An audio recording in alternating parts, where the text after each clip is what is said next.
Je m'appelle Brenda, j'ai 35 ans et ma carrière dans le marketing se passe très bien. Pendant un certain temps, j'ai pensé que j'avais tout sous contrôle dans ma vie. Puis Max est apparu et m'a fait perdre mes repères. Avant que je ne m'en rende compte, nous marchions vers l'hôtel, en disant « oui ». Fou, non.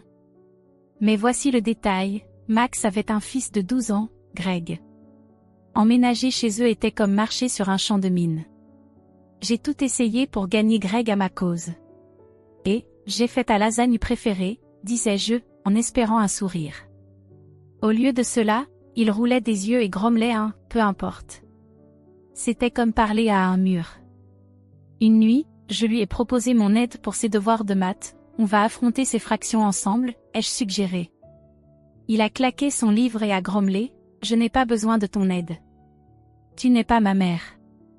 Je me suis tournée vers Max, espérant qu'il intervienne, mais il a simplement dit, donne-lui du temps. Mais le temps n'a rien résolu, l'attitude de Greg ne faisait qu'empirer. Il ignorait l'heure du coucher, laissait des affaires traîner partout et répondait toujours quand j'essayais de poser des limites. Max m'interrompait sans cesse, Brenda, ne sois pas si dure avec lui, disait-il. C'était comme si je perdais la tête, est-ce que le problème venait de moi? J'avais besoin de me confier, alors j'ai appelé ma meilleure amie, Olivia. Amie, tu ne vas pas croire ce que Greg a fait aujourd'hui, ai-je commencé. Dis-moi tout, dit-elle, et je me suis lâchée sur le manque de respect de Greg, le manque de soutien de Max, tout. Olivia a écouté puis a dit, Brenda, ce sont des signes d'alerte sérieux. Es-tu sûre de ne pas te noyer? Je sais, Olivia. J'aime Max, mais c'est tellement difficile. Je comprends, dit-elle. Mais ne te perds pas en essayant de réparer ça. Tu comptes aussi. Ces mots m'ont marqué, mais je n'étais pas prête à abandonner. Je me suis plongée dans le travail, espérant que les choses s'arrangeraient à la maison. Grosse erreur. Quelques semaines plus tard, mon patron, Monsieur Peterson, m'a convoqué dans son bureau. Brenda, tout va bien? Tes dernières présentations sont un peu faibles. J'ai forcé un sourire. Ça va, monsieur, juste un peu stressé, mais je vais m'améliorer. Mais en sortant, je savais que ça n'allait pas. Il fallait que quelque chose change. Puis le téléphone a sonné. C'était l'école. Bonjour, c'est mademoiselle Thompson, l'enseignante de Greg. Nous avons besoin que vous veniez immédiatement, a-t-elle dit d'un ton sérieux. Mon estomac s'est noué. J'ai couru à l'école, l'esprit en ébullition. Greg avait-il eu des problèmes? Était-il blessé? Quand je suis arrivée, le visage de mademoiselle Thompson était sombre. Madame Walker, Greg a porté une accusation grave contre vous. Quoi? De quoi parlez-vous? Ai-je demandé, le cœur battant. Il prétend que vous l'avez agressé physiquement, a-t-elle dit d'un ton bas. Le monde s'est arrêté. C'est impossible. Je ne ferai jamais ça. Je me suis sentie étouffée. Mademoiselle Thompson n'a pas changé de ton. Nous prenons ces accusations très au sérieux. Les services de protection de l'enfance ont été alertés. À ce moment-là, Max est entré. Que se passe-t-il? Mademoiselle Thompson a expliqué la situation. Je me suis tournée vers Max, désespérée qu'il me défende. Tu sais que ce n'est pas vrai, n'est-ce pas? Mais Max semblait partagé.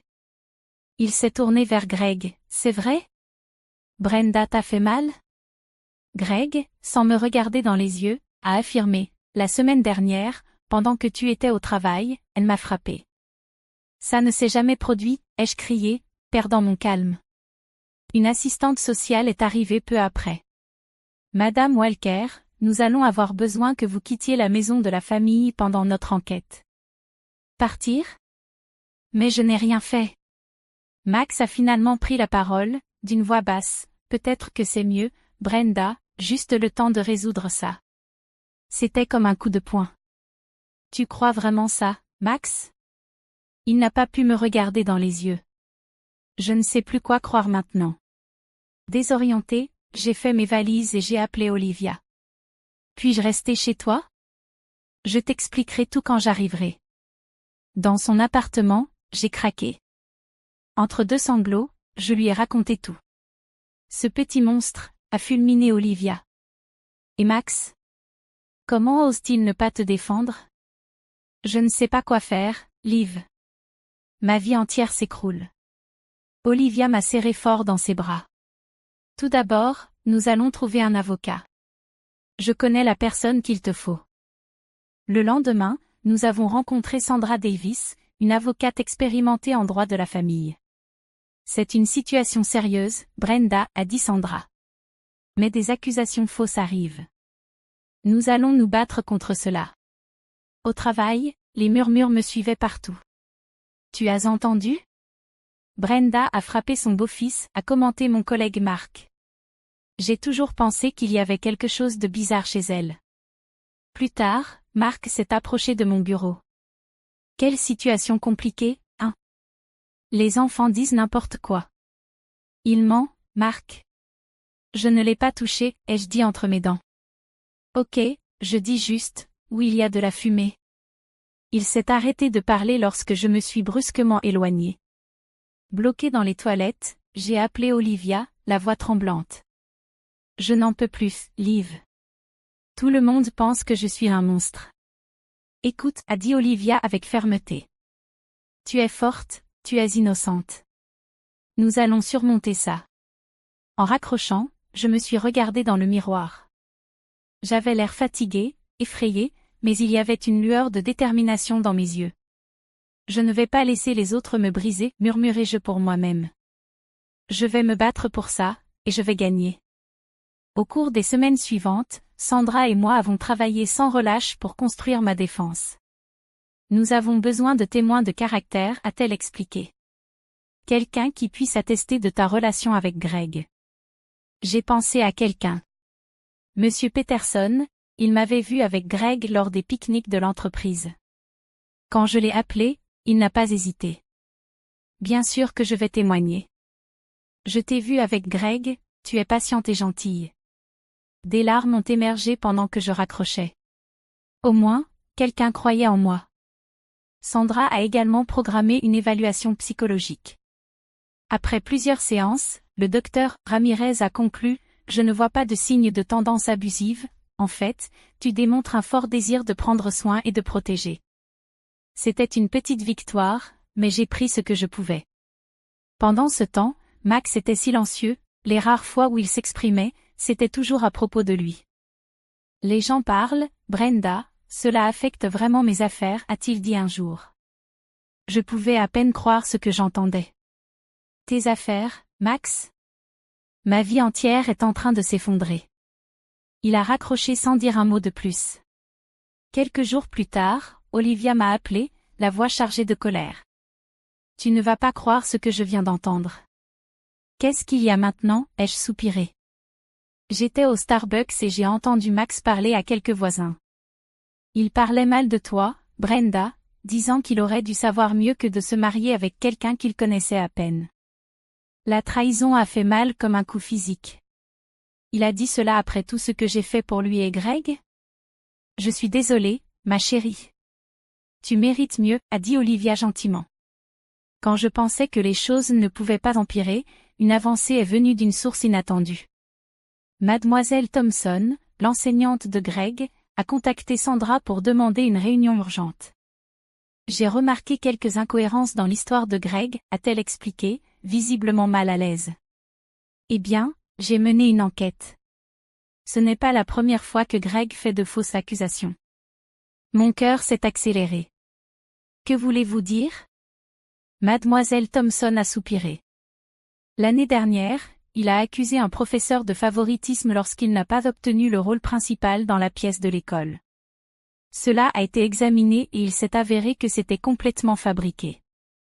Sandra s'est penchée en avant. Et vous ne le dites que maintenant? Je me sens terrible, a admis mademoiselle Thompson. J'aurais dû enquêter sur ce passé avec plus de rigueur avant de prendre des mesures. Je suis ici pour corriger cela. À mesure que l'enquête avançait, plus de vérités sont apparues. Le conseiller scolaire de Greg a révélé un schéma de comportement manipulateur, jouant souvent Max et moi l'un contre l'autre. Greg montre des signes de négligence émotionnelle sévère, a expliqué le conseiller. Il crée des drames pour attirer l'attention. Tout commençait à faire sens, les rébellions, les mensonges, la manipulation. Greg demandait de l'aide de la pire façon possible. Mais la révélation la plus choquante est venue du meilleur ami de Greg, Kevin. Dans un moment de culpabilité, Kevin a avoué à Sandra que Greg s'était vanté de son plan. Il a dit qu'il allait inventer des choses sur sa belle-mère pour que son père la mette dehors, a admis Kevin. Il a dit que son père le croit toujours et lui achète des choses pour compenser. Je ressentais un tourbillon d'émotions, colère, peine et tristesse. Greg souffrait depuis longtemps, et Max avait été bien trop aveugle pour le remarquer. À mesure que la vérité se dévoilait, je ne pouvais m'empêcher de repenser à tous les signaux d'alarme que j'avais ignorés, comment Max ignorait le mauvais comportement de Greg et les cadeaux coûteux qui apparaissaient après chaque caprice. J'aurais dû voir, dis-je à Olivia en prenant un café. J'étais tellement concentrée sur le fait de faire fonctionner les choses que je n'ai pas vu ce qui se passait vraiment. Tu ne peux pas te blâmer, dit Olivia en serrant ma main. Tu essayais d'être une bonne épouse et belle-mère. J'acquiesçai, une nouvelle détermination s'installant en moi. Tu as raison. Il est temps de commencer à me battre pour moi-même. Le jour où l'affaire a été officiellement clôturée aurait dû être une victoire, mais ce fut amer. Mon nom était blanchi, mais le mal était fait. Je ne pouvais pas retourner dans cette maison, vers Max et Greg, ce n'était plus mon foyer. Je me suis réunie avec Sandra pour discuter des prochaines étapes. Je veux divorcer, dis-je, d'une voix plus assurée que je ne me sentais. Sandra acquiesça, sans surprise. Nous pouvons invoquer le manque de soutien de Max et les fausses accusations de Greg. Cela devrait être direct. Direct, peut-être, mais pas facile. Chaque signature sur ces papiers était comme la fermeture d'un chapitre de ma vie que je ne retrouverai jamais. Au travail, je me suis plongée dans chaque projet. Monsieur Peterson l'a remarqué. Brenda, votre performance au cours des derniers mois a été exceptionnelle, a-t-il dit lors de mon évaluation. Je vais vous promouvoir au poste de directrice senior du marketing. J'ai failli tomber de ma chaise. Merci, monsieur. Je ne sais même pas quoi dire. Il sourit. Il y a plus, le poste est dans notre bureau à New York, un nouveau départ, si cela vous tente. Je n'ai même pas hésité. J'accepte. En emballant ma vie, Olivia m'aidait, me tenant au courant des rumeurs locales. Max traverse un moment difficile, dit-elle. Il a perdu plusieurs clients quand la vérité est sortie. Et Greg? Ai-je demandé. Il a été suspendu pour harcèlement. La pomme ne tombe pas loin de l'arbre. Je ressentais un mélange de sentiments, pas exactement de la sympathie, mais quelque chose de proche. J'espérais qu'ils aient tous deux reçu l'aide dont ils avaient besoin. New York était tout ce dont j'avais besoin. Un nouveau travail, un nouvel appartement, une nouvelle version de moi-même. J'ai même commencé à faire du bénévolat dans un centre pour jeunes, encadrant des enfants de foyers problématiques. Je me sentais bien de pouvoir utiliser mes expériences pour aider les autres. 2 ans ont passé, et un après-midi, j'étais dans mon bureau en train de réviser des rapports trimestriels lorsque mon assistante m'a apporté une lettre. L'expéditeur fit battre mon cœur plus vite, l'ancienne école de Greg. À l'intérieur, il y avait une note de Mademoiselle Thompson. Chère Brenda, j'espère que cette lettre vous trouve en bonne santé. Je vous écris pour vous informer que Greg a été surpris dans un mensonge grave dans sa nouvelle école.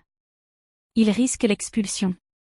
Max a demandé de l'aide, mais j'ai pensé que vous devriez être informé. Sincèrement, Mademoiselle Thompson. Je me suis adossée, ressentant un tourbillon d'émotions. Une part de moi voulait rire de l'ironie, une autre ressentait une compassion inexplicable pour ce garçon à problème que j'avais tant essayé d'aider. Tout va bien, patronne, me demanda mon assistante, Jen. On dirait que vous avez vu un fantôme. Je lui souris en pliant la lettre. Juste un fantôme du passé. Rien de grave. Ce soir-là, alors que je me préparais pour un rendez-vous avec Michael, un homme gentil et compréhensif rencontré grâce à mon bénévolat, je pensais à combien j'avais changé. 2 ans auparavant, je me battais pour prouver mon innocence. Maintenant, je m'épanouissais dans un travail que j'adorais, aidant des enfants en difficulté, et sortant avec quelqu'un qui me respectait. Alors que Michael et moi marchions main dans la main vers le restaurant, j'ai réalisé quelque chose.